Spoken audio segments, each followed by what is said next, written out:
Hey guys, welcome to the Good Fight TV. I am Fighter for JC, and we're just a few days away from the highly anticipated third meeting between Royce Gracie and Ken Shamrock.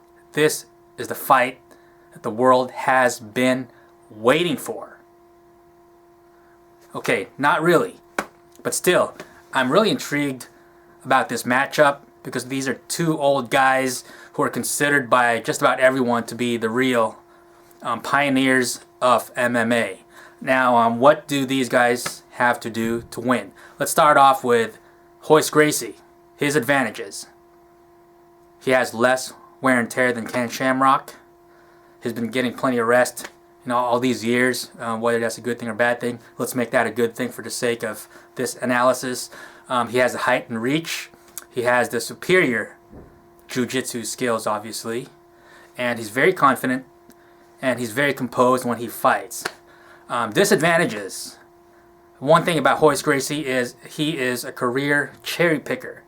And he is probably has not done himself any favors by picking every single opponent that he has ever fought, pretty much. And he has practically no experience against modern MMA fighters. And that's one thing that Ken Shamrock has the definite edge on. But we'll get to Ken Shamrock in just a second here. Another disadvantage of Royce Gracie is that he has practically no stand-up skills. There's been a lot of talk over the past few weeks that he's been working on his kickboxing, and that his coach actually said that Gracie is now dangerous on his feet. And that comment actually prompted a lot of jokes on the internet. You can look that up yourself. But on stand-up, Royce Gracie doesn't really have much going. He's not a knockout threat on the ground or on their feet. Now let's get on to Ken Shamrock. His advantages. The opposite of Royce Gracie, he has fought some of the best modern MMA fighters. Whether they're not exactly pound for pound, but at least he's been with the likes of Rich Franklin, who was a solid middleweight, well-rounded, dynamic, athletic guy. Of course, he's had that trilogy with Tito Ortiz in which he got pounded. But still, Shamrock, he has fought the modern MMA fighter who knows more than just jiu-jitsu. And the thing about Ken Shamrock, going to the disadvantages, is that he has plenty of wear and tear, both in and out of the ring. But definitely in the ring, or the octagon, the cage, he has taken a lot of pretty bad beatings against Ortiz, against Rich Franklin. Shamrock has been stopped on numerous occasions, and the guy's over 50 years old. Now, given Royce Gracie isn't that much younger at 49, but the thing about Shamrock is he has taken a lot of punishment as a professional fighter, and that's definitely going to take a toll when they meet on Friday. Also, Shamrock's stamina, probably the worst I've ever seen in any recent MMA fighter. He gasses out just walking into the octagon or into the cage. So hopefully Shamrock can manage that when he faces Royce Gracie. So what do these guys have to do to win? Obviously, Royce Gracie needs to be Royce Gracie. He's talking about doing kickboxing and that his stand-up has improved and all that. But Gracie does not need to mess with that. Now, he needs to strike only to set up the takedowns. The ground is where it's at for Royce Gracie. And if they ever get into a clinch, which is very likely, Royce Gracie needs to use his height and leverage to try to wear down Ken Shamrock, try to get him tired during the clinches. Of course, once on the ground, Royce Gracie is a wizard. He needs to work his submissions, even though by today's standards, Royce Gracie's jiu-jitsu skills might not be that great any longer, which is why he's only fighting Ken Shamrock.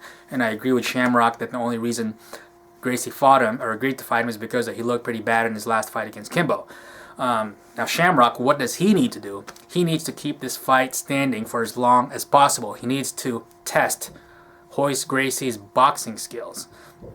And the thing about Gracie, in his prime, back in the days of the, UFC 1, 2, when people just got shell-shocked by his jiu-jitsu, people were afraid to throw punches and strikes at Royce Gracie during the stand-up because they were afraid of the takedown. Then, this thing called the sprawl came about, and people started using it. And people know how to sprawl and brawl, and there's a variety of takedown defenses. And plus, when you're on the ground now, it's just, it's not a death sentence like it used to be back in the day. And Shamrock has always been a phenomenal grappler in his days. He's not much of a grappler as of late because of his knee problems, but still, I think that the submission victory Gracie has over Shamrock when they first fought was a fluke. And on the rematch, Ken pretty much dominated Gracie, in my opinion, even though it was officially ruled a draw.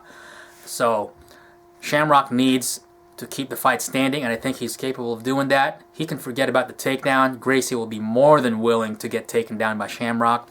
So Shamrock shouldn't even bother. He should try to box, try to land a few good shots during the stand-up and stuff every single attempt for a takedown from Gracie. And Shamrock needs to rough him up.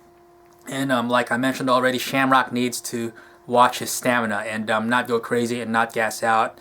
And, just play an overall smart fight. And I think, anything can happen in this fight.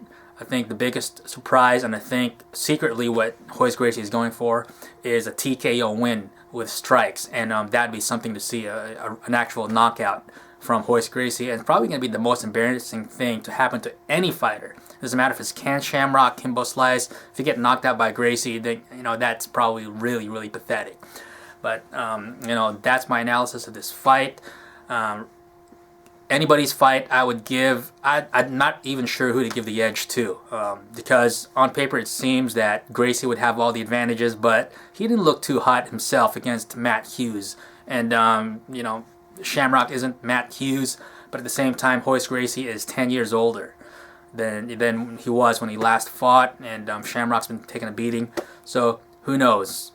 What do you think, guys? Who do you think is going to win? Let me know in your comments, and I'd be glad to respond to each and every one of them. Again, you're watching The Good Fight TV. Until next time.